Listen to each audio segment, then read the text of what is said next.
Final syllabus हमारे पास CBSE की ओर से आया हुआ है। उसमें टॉपिक हमारे पास क्या क्या है, टॉपिक हमारे पास है, एक तो है मल्टीप्लिकेशन ऑफ मैट्रिक्स और एक है इन्वर्स फाइंड आउट करना with the help of elementary row and column operation. ठीक है। अच्छा, उसके कुछ टॉपिक बचे हुए हैं। जैसे सबसे पहला टॉपिक है existence of non zero matrix whose product is zero matrix. ठीक है। सो ये छोटा सा टॉपिक है, इससे एमसीक्यू बन सकता है, तो मैं इसको डिस्कस कर देता हूँ। नॉर्मली रियल नंबर के लिए क्या होता है, जब भी आपके पास टू रियल नंबर है, उनका प्रोडक्ट यदि जीरो आ रहा है, सो उस केस में हम क्या बोल सकते हैं, टू जो हमारे पास टू रियल नंबर है उनका प्रोडक्ट तभी जीरो हो सकता है जब उसमें से या तो ए जीरो हो या फिर बी जीरो हो। ठीक है।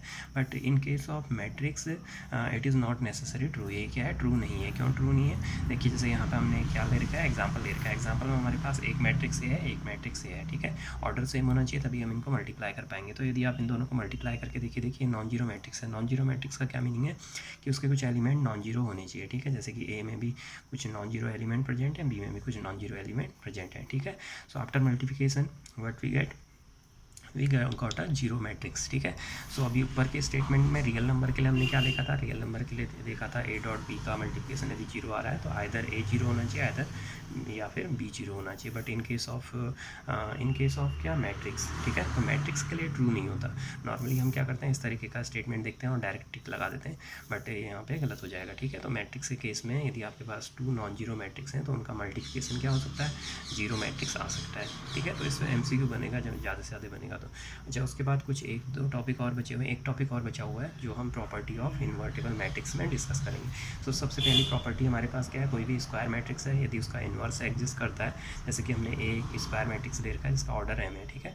सो जो इसका इन्वर्स एग्जिस्ट करेगा, हम लेट कर लेते हैं कि वो बी आ रहा है। ठीक है। सो यदि आप ए और बी को आपस में ऑपरेट कराते हैं और बी और ए को आपस में ऑपरेट कराते हैं तो क्या आना चाहिए, आइडेंटिटी मैट्रिक्स आना चाहिए। यहाँ पे कम्यूटेटिव लॉ होल्ड होगा। ठीक है। ए डॉट बी और B dot A equal to identity matrix आनी चाहिए। इस केस में हम क्या बोल सकते हैं कि ए बी का इन्वर्स है और बी ए का इन्वर्स है। ठीक है।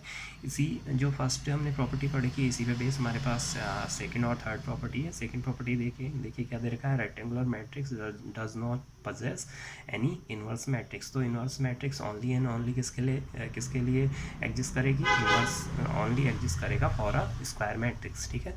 For a rectangular matrix the inverse does not exist. Okay, next हमारे पास क्या प्रॉपर्टी है, यदि ए बी का इन्वर्स है, if B is a inverse of A then A is also inverse of B. तो हम कह सकते हैं किसके बेस पे, जो हमने फर्स्ट प्रॉपर्टी पढ़ी थी, यदि ए बी का इन्वर्स है तो बी ए का भी इन्वर्स होगा। ठीक है। क्योंकि दोनों के आपस में मल्टीप्लिकेशन के बाद क्या मिलेगा, हमको आइडेंटिटी मिलेगी। ठीक है। अच्छा, नेक्स्ट जो है वो मेंशन कर रखा है आपके सिलेबस में और इसका प्रूफ भी लिखा हुआ है। सो मैं इसका प्रूफ भी करा दे रहा हूँ। इसमें क्या है, कोई भी हमारे पास मैट्रिक्स है, स्क्वायर मैट्रिक्स है, तो उसका इन्वर्स एग्जिस्ट करेगा वो क्या होगा, यूनिक होगा। यूनिक होने का क्या मतलब है कि हर एक मैट्रिक्स के लिए only and only one inverse exist करेगा। ठीक है। तो जैसे हमने यहाँ पे क्या ले रखा है, लेट हमने सपोज कर लिया कि हमारे पास कोई ए स्क्वायर मैट्रिक्स है। ठीक है। उसका ऑर्डर कितना है, एम है। ठीक है। सो अभी हम और टाइम के लिए मान ले रहे हैं कि इसके दो इन्वर्स एग्जिस्ट कर रहे हैं, बी और सी। ठीक है। सो यदि बी और सी दो हमारे पास इन्वर्स एग्जिस्ट करेंगे, सो ए का बी के साथ, ए को बी के साथ ऑपरेट कराइए, आप आइडेंटिटी मिलना चाहिए। ठीक है। ए बी और B A equal to identity, अभी हमने पढ़ा था। देन यदि हमारे पास सी भी इन्वर्स है इसका, किसका, ए का, सो यही प्रॉपर्टी किसके साथ, ये प्रॉपर्टी जो ऊपर वाली प्रॉपर्टी सी के साथ भी होल्ड करेगा ए। तो ए सी और सी ए इक्वल टू क्या आएगा, आइडेंटिटी मैट्रिक्स। इसको इक्वेशन 1 लेट कर लिया, इसको इक्वेशन 2 लेट कर लिया। ओके।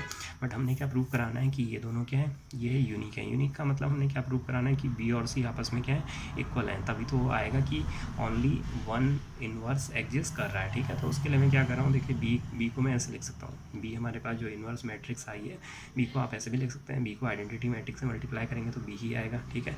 बट आई के बदले आप क्या लिख सकते हैं, ए सी लिख सकते हैं, तो मैंने ए सी लिख दिया। देन उसके बाद आप क्या करेंगे, इन दोनों को आपस में ऑपरेट कराइए, बी ए आ गया, बी ए के बदले अगेन आइडेंटिटी लिखा जा सकता है। ठीक है। अच्छा, कहाँ से लिखा मैंने, इक्वेशन 1 एंड 2 से। तो आइडेंटिटी से सी को मल्टीप्लाई करेंगे, सी आ गया, दैट मीन्स क्या आ गया, बी इक्वल टू सी। और बी इक्वल टू सी आने का क्या मीनिंग है कि ये दोनों मैट्रिक्स क्या है, आइडेंटिकल है। आइडेंटिकल का मतलब जो बी में एलिमेंट प्रेजेंट है वही सी में भी प्रेजेंट है। ठीक है। सो इसका मीनिंग हम क्या कह सकते हैं, इसको स्टेटमेंट को देखते हुए, बी इक्वल टू सी आ गया, इसका मतलब only and only one inverse exist कर रहा है, किसके लिए, ए के लिए। ठीक है। सो ये क्या हो गया, यूनिकनेस ऑफ इन्वर्स हो गया। इसका आपका सिलेबस में मेंशन कर रखा, विथ प्रूफ बोला हुआ है, तो ये प्रूफ है। इसको आप देख लीजिएगा, समझ में आ जाएगा इसको देखते हुए। ठीक है। और किस तरीके से करना है ये भी इंपॉर्टेंट है, क्योंकि स्टैंडर्ड हमारे पास प्रूफ है, तो इसी तरीके से इसको करना पड़ेगा। ओके। सो मिलते हैं नेक्स्ट वीडियो में।